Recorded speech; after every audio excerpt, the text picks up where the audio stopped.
ഈന്തപ്പഴം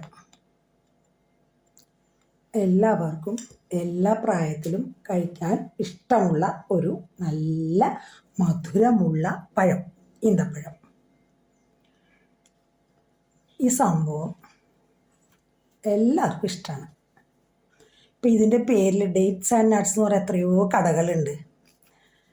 എല്ലാ മധുര പലഹാരങ്ങളിലും ചേർക്കുന്നൊരു സംഭവമാണ് ഈന്തപ്പഴം. ഈ ഈന്തപ്പഴം ആദ്യമായിട്ടുണ്ടായത് അതൊരു 8,000-9,000 വർഷം മുമ്പ് ഇറാഖിലാണ് ആദ്യമായിട്ട് കൃഷി ചെയ്തത്. പിന്നീട് അങ്ങോട്ട് എല്ലാ രാജ്യങ്ങളിലേക്കുമായി, ഗൾഫ് കൺട്രീസിലെ എല്ലായിടത്തും, പേർഷ്യൻ രാജ്യങ്ങളിലും പിന്നെ അമേരിക്കയിലും ഒക്കെ ഇപ്പം അത് കൃഷി ചെയ്യുന്നുണ്ട്. ഇതിന് വേണ്ടത് നല്ല ശക്തമായ വെയിലും നല്ല ചൂടും ഉള്ള സ്ഥലങ്ങളിൽ ഈന്തപ്പഴം കൃഷി ചെയ്യാൻ പറ്റും. പിന്നെ ഇത് ഡ്രൈ ആയിട്ടും കഴിക്കാം, അല്ലാണ്ട് ഫ്രഷ് ആയിട്ടും കഴിക്കാം. പക്ഷെ നമ്മുടെ നാട്ടിലൊക്കെ ഇത് ഡ്രൈ ആയിട്ടാണ് അധികവും കിട്ടുന്നത്, അല്ലേ? ഇതിൻ്റെ ഗുണങ്ങളെക്കുറിച്ച് നമ്മൾ ചിന്തിച്ചിട്ടുണ്ടോ? ഒരുപാട്. സാധാരണ എപ്പോഴും കേൾക്കുന്നത് അയൺ ഉണ്ട് ഇതിനകത്ത്. അതുകൊണ്ട് ബ്ലഡ് കുറവുള്ളവർക്ക് ഏറ്റവും നല്ല സംഭവമാണ് ഈ ഈന്തപ്പഴം. എനിക്ക് തന്നെ പല പ്രാവശ്യം ഡോക്ടർ പറഞ്ഞിട്ടുണ്ട് ബ്ലഡ് കുറവാണ്, ഓരോ ഓപ്പറേഷൻ്റെയൊക്കെ സമയം വന്നപ്പോഴേക്കും ബ്ലഡ് കുറവാണ്. അപ്പോൾ ഈന്തപ്പഴം, മാതളനാരകം, ഉണക്കമുന്തിരി ഇതെല്ലാം ബ്ലഡ് അയൺ കൂടുതലുള്ള സംഭവങ്ങളാണല്ലോ. അപ്പം അങ്ങനെ നമുക്കറിയാം. പക്ഷെ അത് മാത്രമൊന്നും അല്ല, ഒരുപാട് വേറെ സംഭവങ്ങൾ ഇതിനകത്തുണ്ട്.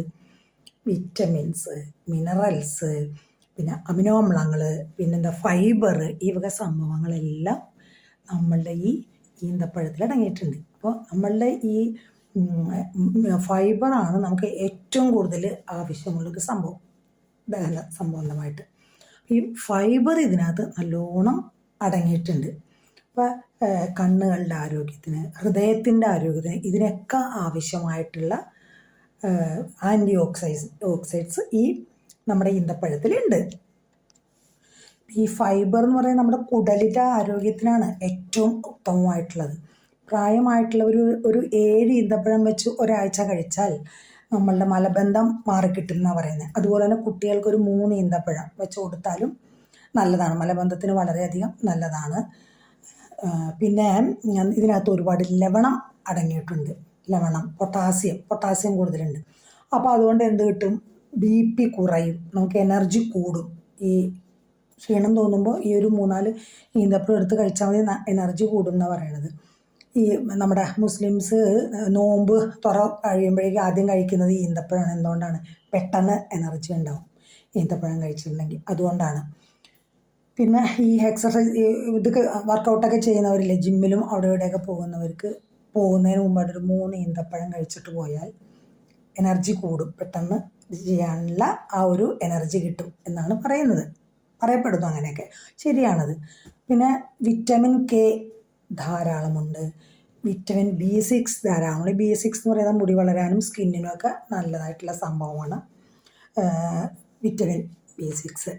വിറ്റമിൻ K എന്ന് പറയുന്നതാണ് നമുക്ക് രക്തം ഉണ്ടാവാനുള്ള സംഭവം. രക്തം നന്നായിട്ടുണ്ടാവും. ഗർഭിണികൾ ഇത് കഴിച്ചു കഴിഞ്ഞാൽ മലബന്ധം ഉണ്ടാവില്ല. പിന്നെ അവർക്ക് എന്താ പറയുക, രക്തം ഒക്കെ നന്നായിട്ടുണ്ടാവും.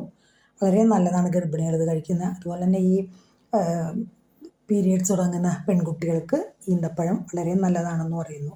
സ്ഥിരമായിട്ടൊരു 3-4 കഴിച്ചാൽ. ഈ കാൽസ്യം ഒക്കെ നന്നായിട്ട് അടങ്ങിയിട്ടുണ്ട് ഈന്തപ്പഴത്തിൽ, കാൽസ്യം നന്നായിട്ടുണ്ട്. ഇനി നമ്മൾ ഇത് പറയുമല്ലോ, എന്താ പറയുക, പിന്നെ പുരുഷന്മാർക്ക് ലൈംഗിക ക്ഷമത വർദ്ധിപ്പിക്കാനുള്ളൊരു കഴിവ് ഈന്തപ്പഴത്തിനുണ്ടെന്ന് പറയുന്നു. അതും നല്ലതാണ്. പിന്നെ അപ്പോൾ എല്ലാവർക്കും ഒരു സംശയം വരും, അയ്യോ ഞങ്ങൾക്ക് ഷുഗറല്ലേ, ഞങ്ങൾക്കിത് തിന്നാൻ പാടുന്നു. കഴിക്കാം.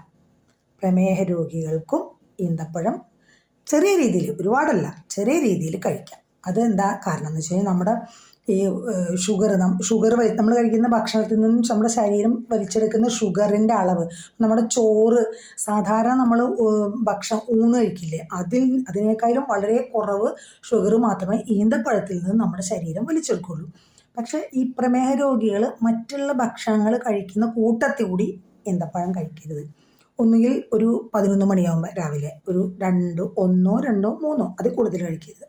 അതുപോലെ തന്നെ വൈകിട്ട് ഒരു 3-4 മണിയാകുമ്പോൾ 2-3, അപ്പം അത് കഴിക്കുമ്പോൾ വേറൊന്നും കഴിക്കരുത്, അത് മാത്രമായിട്ട് കഴിക്കണം. അല്ലാണ്ട് ബ്രേക്ക്ഫാസ്റ്റ് കഴിക്കുന്നതിൻ്റെ കൂടെയോ അല്ലെങ്കിൽ വേറെ എന്തെങ്കിലും കഴിക്കുന്നതിൻ്റെ കൂടെ പ്രമേഹ രോഗികൾ ഈന്തപ്പഴം കഴിക്കരുത്. പിന്നെ നമ്മുടെ കൊച്ചുകുട്ടികളുണ്ട്, 1 വയസ്സിൽ താഴെയുള്ളവരും അതുപോലെ തന്നെ ചിലർക്ക് ഇങ്ങനെ ഫൈബറിൻ്റെ ഭക്ഷണം കഴിച്ചാൽ വയറിളകുന്ന പ്രശ്നമുള്ള ആൾക്കാരുണ്ട്. അവരും ഈന്തപ്പഴം കഴിക്കാം. എങ്ങനെയാണെന്ന് വെച്ചാൽ നമ്മൾ സാധാരണ കഴിക്കുന്ന പോലെ കഴിക്കരുത്.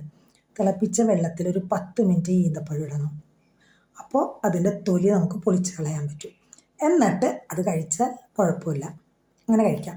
അതിപ്പോൾ കൊച്ചുകുട്ടികൾക്കാണെങ്കിലും 1 വയസ്സുള്ള കുട്ടികൾക്കൊക്കെ ആണെങ്കിലും 1 2 എടുത്ത് ഇതുപോലെ തിളച്ച വെള്ളത്തിലിട്ട് അതിൻ്റെ തോട് കളഞ്ഞിട്ട് അത് അരച്ച് കുറുക്കിൻ്റെ കൂടെയൊക്കെ ഇട്ട് കൊടുക്കാനായിട്ട് നല്ലതാണ്. അല്ലാതെയുള്ള കൊച്ചുകുട്ടികൾക്ക് ഈന്തപ്പഴം ഡയറക്റ്റായിട്ട് 1 വയസ്സൊക്കെ ഉള്ള കുട്ടികൾക്ക് കൊടുക്കാൻ പാടില്ല. അതുപോലെ തന്നെ പ്രമേഹ രോഗികൾ ഇത് ഒരുപാടായിട്ട് കഴിക്കാനായിട്ട് പാടില്ല. അപ്പോൾ അങ്ങനെ ഈന്തപ്പഴത്തിൻ്റെ ചെറിയ ചെറിയ ഇതൊക്കെ കുറച്ച് ഗുണങ്ങളാണ്, ഇനിയും ഒരുപാട് ഗുണങ്ങൾ കിടക്കുന്നുണ്ട്.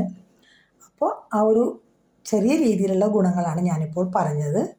ഈന്തപ്പഴം ഇപ്പോൾ എല്ലാവർക്കും കഴിക്കാട്ടോ. അപ്പോൾ ഇതെന്ന് വെച്ച് കഴിഞ്ഞിട്ടുണ്ടെങ്കിൽ ഈന്തപ്പഴം മേടിക്കുമ്പോൾ നമ്മളൊരു കാര്യം ശ്രദ്ധിക്കാനുള്ളത്, നമുക്ക് ഡ്രൈയേ കിട്ടുള്ളൂ. അപ്പോൾ ഡ്രൈ മേടിക്കുമ്പോൾ എപ്പോഴും തൊലി ചുളുങ്ങി, ഇത് കണ്ടോ, ഇതുപോലെ ചുളുങ്ങിയ തൊലിയുള്ളതായിരിക്കണം. ഇത് കണ്ടോ, ചുളുങ്ങിയിരിക്കുന്നുണ്ട്. ഇങ്ങനെയുള്ളത് നോക്കി വാങ്ങിക്കണം. അതായത് ഇത് നന്നായിട്ട് മൂത്തിട്ട് അതിന് ശേഷം ഉണങ്ങിയത് കൊണ്ടാണ് ഇങ്ങനെ ഇരിക്കുന്നത്. അപ്പോൾ എപ്പോഴും തൊലി ചുളുങ്ങിയത്, അല്ലാണ്ട് ഇങ്ങനെ ഉണക്ക മുതിരാണെങ്കിൽ ഒട്ടും തൊലി ചുളുങ്ങാത്തത് എടുക്കരുത്, ഇങ്ങനെയുള്ളത് എടുക്കണം. അങ്ങനെയുള്ള അതുപോലെ തന്നെ നമ്മൾ ഡ്രൈ അല്ലാത്ത ഈന്തപ്പഴം മേടിക്കുകയാണെങ്കിൽ കറുത്തത്, നല്ല കറുപ്പ് നിറമുള്ളത്, അതാണ് നല്ലത്. പിന്നെ ഈന്തപ്പഴം കഴിച്ചു തുടങ്ങണം, വാങ്ങിക്കുമ്പോഴും ശ്രദ്ധിക്കണം. ഓക്കെ, ശ്രദ്ധിക്കുമല്ലോ. ശരി, ഓക്കെ, ബൈ.